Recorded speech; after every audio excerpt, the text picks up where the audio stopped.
আমরা এই হেয়ারটাতে hair spa করাচ্ছি। হ্যালো এভরিওয়ান, আসসালামু আলাইকুম। যে সকল আপুদের হেয়ারে রিবন্ডিং করা, ডিপ শাইনিং করা, কেরাটিন করা, আপনারা প্রতি মাসে মাসে আপনারা হেয়ার স্পা করতে পারেন। আর করতে পারেন না, করাটা উচিত। আর যে সকল আপুদের রুডের গোড়া ব্লক, স্ক্ল্যাপে আপনার খুশকি, হেয়ার ফল বেশি, হেয়ার স্মুথিং করতে চান বা একটু বাউন্সিং করতে চান, সে সকল আপুরা হেয়ারে হেয়ার স্পা নিতে পারেন। কুষ্টা ম্যাম বিউটি পার্লার আমাদের পার্লারের ঠিকানা পেজে এবং হোয়াটসঅ্যাপ নাম্বারেও দেওয়া আছে। আর যে সকল আপুরা হেয়ারে রিবন্ডিং, ডিপ শাইনিং, কেরাটিন কোনো কিছুই করে না, সে সকল আপুরাও আমাদের কাছে এসে হেয়ার স্পা করতে পারেন। যাদের হেয়ারে প্রচুর হেয়ার ফল, আমরা 3 মাসের হেয়ার ট্রিটমেন্ট দিয়ে থাকি।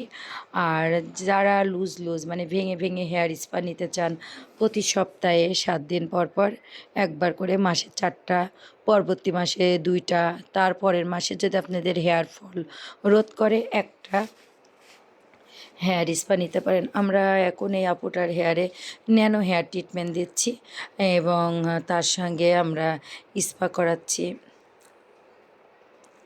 আমাদের পার্লারে শুধু হেয়ার স্পা না, হেয়ারের যাবতীয় কাজ করা হয়। আর যে সকল আপুরা আমাদের এখানে mega Hydra, advance Hydra facial করতে চান, লেজার ট্রিটমেন্ট করতে চান, সে সকল আপুরাও আমাদের সাথে যোগাযোগ করতে পারেন। আর আমাদের এখানে আপনার হেয়ার রিবন্ডিংয়ের উপর ডিসকাউন্ট চলছে, ব্রাইডালের উপরে ডিসকাউন্ট চলছে এবং মেগা, অ্যাডভান্স এবং লেজার ট্রিটমেন্টের উপরেও ডিসকাউন্ট চলছে।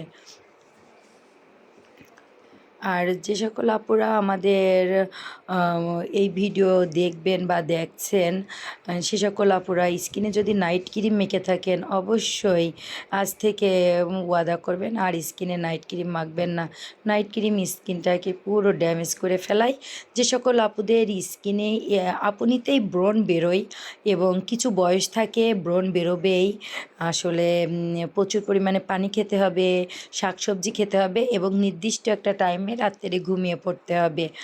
আর যে সকল অপরা অনেক রাত জাগেন, মোবাইল দেখেন, রাত জেগে ও ইউটিউব দেখেন, সে সকল আপুদের স্কিনে পিম্পলের সমস্যাটা হতেই পারে। আর যারা নাইট ক্রিম মেখে পুরো স্কিন ড্যামেজ করে ফেলছেন, ব্রণ বেরোয়েছে, ব্রণের সাথে সাথে ইনফেকশন, সাথে সাথে বিষ পড়া, সে সকল আপুরা আমাদের কাছে কুষ্টিয়া ম্যাম বিউটি পার্লারে চলে আসতে পারেন। আমরা গ্যারান্টি সহকারে ব্রণের ট্রিটমেন্ট দিয়ে থাকি। আর আবারও বলছি, রং ফর্সাকারী ক্রিম, নাইট ক্রিম মাখবেন না। যে সকল আপুদের স্কিনে মেলাজমার প্রবলেম, আমরা সেই সকল চিকিৎসাও দিয়ে থাকি। সবাই ভালো থাকবেন। আল্লাহ হাফেজ।